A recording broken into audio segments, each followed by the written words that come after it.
In this tutorial, I'll show you how to download a Figma file and save a local copy to your computer. Start by opening the Figma file you want to download. Next, click the Figma menu in the top left corner of the editor. From the drop-down menu, select File to view the file management options. Scroll down and click Save Local Copy. Figma will create a local.fig file containing your design, including pages, layers, components, and assets. Choose a location on your computer where you'd like to save the file and confirm the download.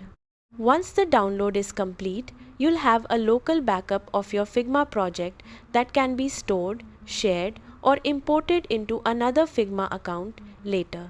If the file is large, the download may take a few extra seconds to complete. And that's it!